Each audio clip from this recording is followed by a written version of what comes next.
નમસ્તે વિદ્યાર્થી મિત્રો, આજે વાત કરીશું ધોરણ 8 અને વિશેષ સામાજિક વિજ્ઞાનના ચેપ્ટર નંબર 11 ખેતીનો સંપૂર્ણ સ્વાધ્યાય સોલ્યુશન મેળવીશું। એ પહેલાં ચેનલની અંદર પ્રથમ વખત આવ્યા છો તો મિત્રો ચેનલને ખાસ સબસ્ક્રાઇબ કરી દેવી।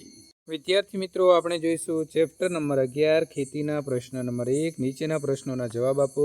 કૃષિને અસર કરતા પરિબળો જણાવો। તો કૃષિને અસર કરતા પરિબળોની અંદર આવશે સુધારેલા બિયારણો, જંતુનાશકો, સિંચાઈની ઉન્નત સગવડો, ટપક સિંચાઈ પદ્ધતિ, ફુવારા પિયત પદ્ધતિ, ખાતરો, કૃષિ મંત્રો વગેરે આવશે। તો કૃષિ યંત્રો આપણે અહીં લખીશું। પ્રશ્ન નંબર 2, ખેતીના વિકાસ કરવા માટે સરકાર ખેડૂતોની શી મદદ કરે છે? તો નામદાર સરકાર ખેતીના વિકાસ કરવા માટે ખેડૂતોને રેડિયો, ટેલિવિઝન, વર્તમાનપત્રો, ડીડી કિસાન ચેનલ, મોબાઈલ પર કિસાન SMS, ટોલ ફ્રી નંબર 1800 180 1551, કિસાન કોલ સેન્ટર, સરકારના ખેડૂત વેબ પોર્ટલ, ઈ ખેડૂત અને એગ્રી માર્કેટ જેવી મોબાઈલ એપ વગેરે દ્વારા સતત અદ્યતન માહિતી, નવી ટેકનિકો અને માર્ગદર્શન પૂરા પાડે છે। આ ઉપરાંત કૃષિ મેળાઓ દ્વારા ખેડૂતોને અદ્યતન માહિતી અને માર્ગદર્શન પણ આપવામાં આવે છે। પ્રશ્ન નંબર મિત્રો 3, ગુજરાતના મુખ્ય કયા કયા પાક થાય છે અથવા તો ગુજરાતમાં મુખ્યત્વે કયા કયા પાકોની ખેતી થાય છે? તો ગુજરાતમાં થતા મુખ્ય પાકો બાજરી, ઘઉં, ડાંગર, જુવાર, મગફળી, કપાસ, શેરડી, તમાકુ વગેરે પાકો, કેરી, કેળા, ચીકુ, પપૈયા, દ્રાક્ષ, સ્ટ્રોબેરી, નાળિયેરી વગેરે ફળો, ચણા, મગ, મઠ, અડદ, તુવેર વગેરે કઠોળો તેમજ મરચાં, જીરું, વરિયાળી, ઈસબગુલ, રાઈ વગેરે મસાલા થાય છે। પ્રશ્ન નંબર 4, કૃષિના પ્રકારો કયા કયા છે? તો કૃષિના પ્રકારો આ પ્રમાણે છે। જીવન નિર્વાહ ખેતી છે, સ્થળાંતરિત ઝૂમ ખેતી છે, સઘન ખેતી, સૂકી ખેતી, આદ્ર ખેતી અને બાગાયતી ખેતી। પ્રશ્ન નંબર 5, વનસ્પતિજન્ય કીટનાશકોમાં કઈ કઈ વનસ્પતિનો ઉપયોગ થાય છે? તો વનસ્પતિજન્ય કીટનાશકોની અંદર લીમડો, કરજ, મહુડો, તુલસી, રતનજ્યોત, ફુદીનો, કારેલા, તમાકુ, સેવંતી વગેરે વનસ્પતિનો ઉપયોગ થાય છે। તફાવત આપો બાગાયતી ખેતી અને સઘન ખેતી, અથવા તો બાગાયતી ખેતી અને સઘન ખેતી વચ્ચેનો તફાવત સ્પષ્ટ કરો। તો મિત્રો, બાગાયતી ખેતી બગીચાની પદ્ધતિએ સાર સંભાળ લઈને કરવામાં આવતી ખેતી બાગાયતી ખેતી કહેવાય છે। તેમાં બાગાયતી પાકો અને ફળોની ખેતી કરવામાં આવે છે। સઘન ખેતી તો સિંચાઈની સુવિધાઓ, ઊંચી જાતના બિયારણો, ખેતીના નવી ટેકનોલોજી, રાસાયણિક ખાતર, કીટનાશકો, વિવિધ પ્રક્રિયાના યંત્રો વગેરેનો ઉપયોગ કરીને કરવામાં આવતી ખેતીને સઘન ખેતી કહેવાય છે। તેમાં મુખ્યત્વે રોકડીયા પાકોનું વધારે વાવેતર કરવામાં આવે છે।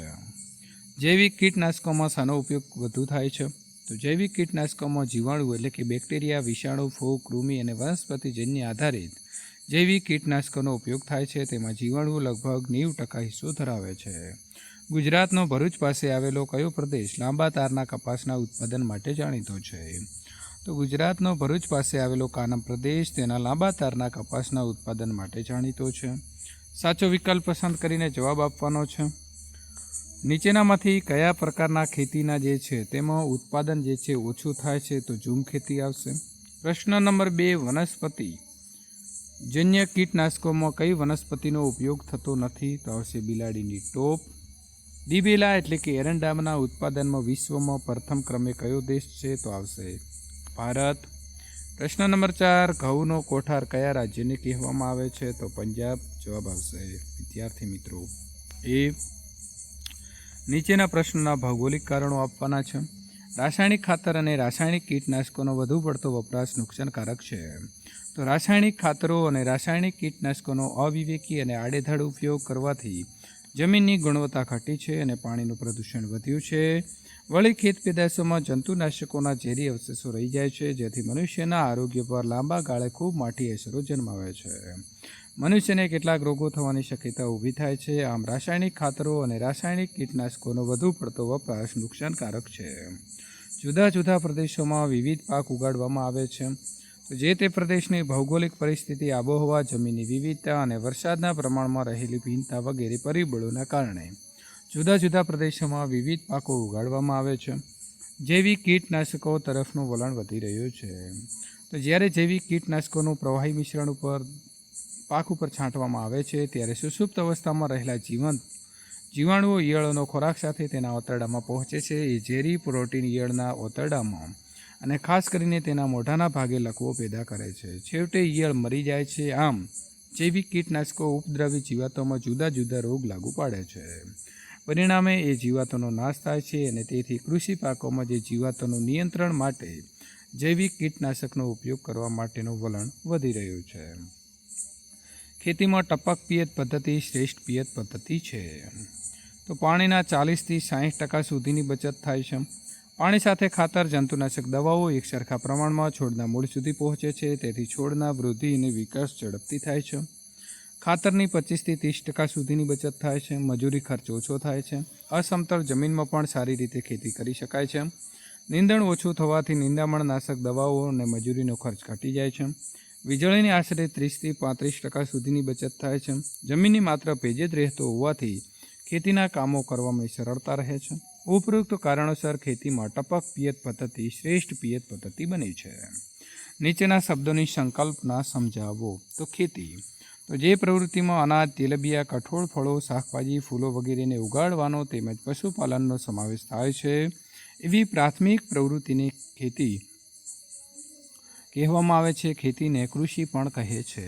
બાગાયતી ખેતી, બગીચાની સાર સંભાળને લઈને કરવામાં આવતી ખેતી બાગાયતી ખેતી કહેવાય છે. બાગાયતી ખેતીમાં પાકોનું સંવર્ધન ઘણી માવજત અને ચીવટપૂર્વક કરવામાં આવે છે. આ ખેતીમાં રબર, ચા, કોફી, કોકો, નાળિયેરી વગેરે બાગાયતી પાકો લેવામાં આવે છે. તદુપરાંત અહીં સફરજન, કેરી, સંતરા, દ્રાક્ષ, આંબળા, લીંબુ, જામફળ, બોર, ખારેક, ખલેલા વગેરે ફળોની ખેતી કરવામાં આવે છે. સૂકી ખેતી, જ્યાં વરસાદ ઓછો પડે છે, સિંચાઈની સગવડો પણ અલ્પ છે અને ચોમાસામાં જ્યાં પાણીનો સંગ્રહ થતો હોય એવા નીચાણવાળા જમીનમાં પાણી સુકાઈ ગયા પછી ખેતી થાય છે, તેને સૂકી ખેતી કહેવામાં આવે છે. અહીં જુવાર, બાજરી અને કઠોળ જેવા પાણીની ઓછી જરૂરિયાતવાળા પાકોની ખેતી થાય છે. આદ્ર ખેતી, જે વિસ્તારની અંદર વધુ વરસાદ પડે છે અને સિંચાઈની પણ સગવડ વધુ છે તે વિસ્તારમાં કરવામાં આવતી ખેતીને આદ્ર ખેતી કહેવાય છે.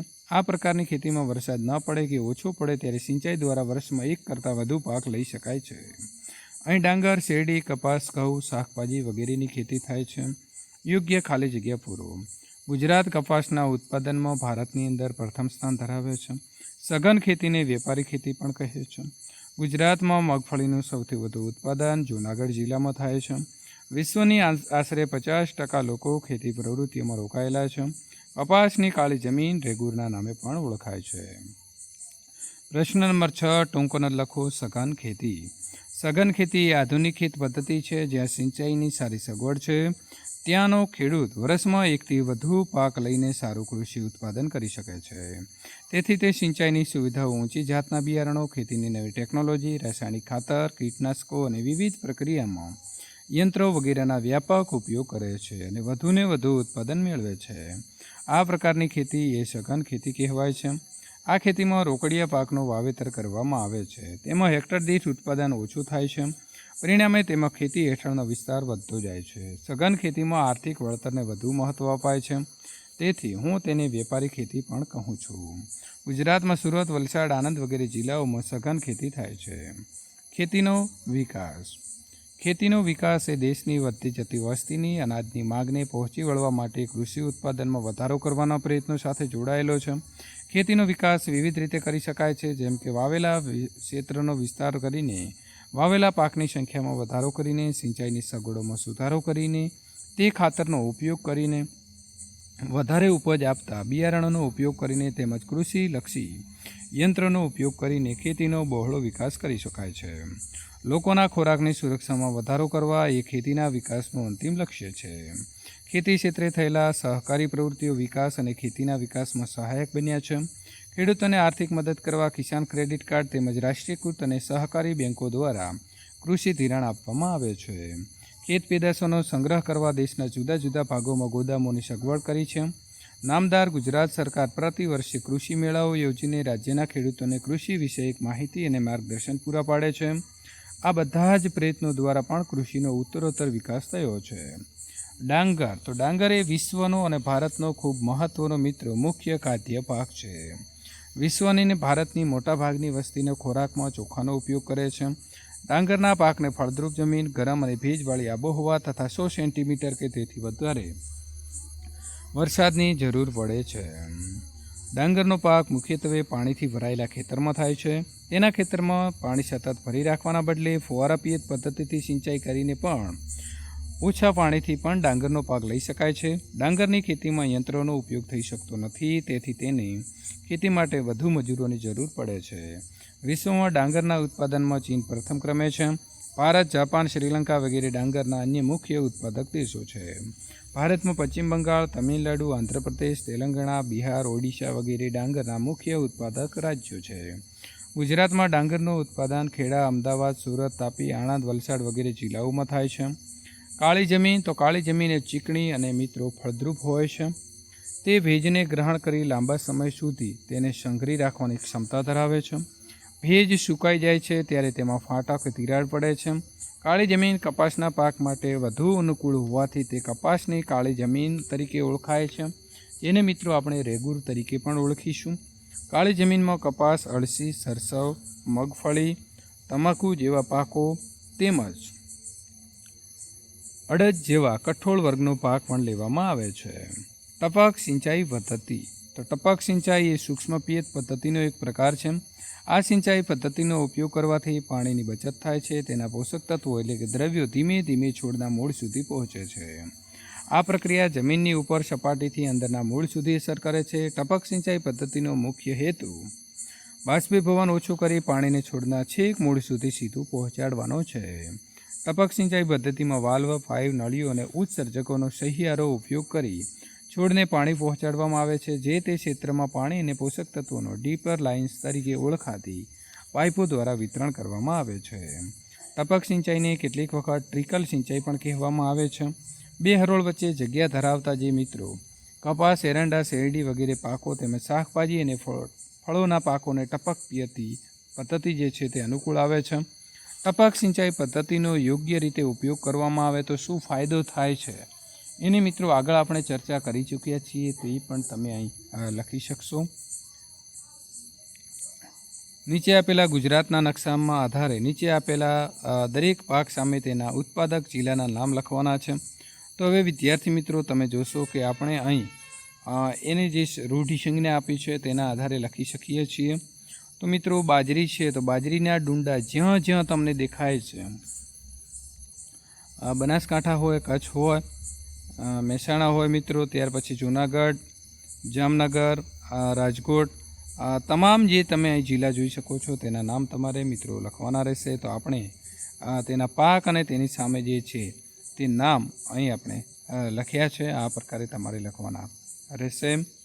ત્યાર પછી વાત કરીશું ભારતના નકશાના આધારે દરેકના પાક સામે રાજ્યોના નામ લખવાના હતા. તો એ નામ પણ આપણે આ પ્રકારે વિદ્યાર્થી મિત્રો અહીં લખ્યા છે.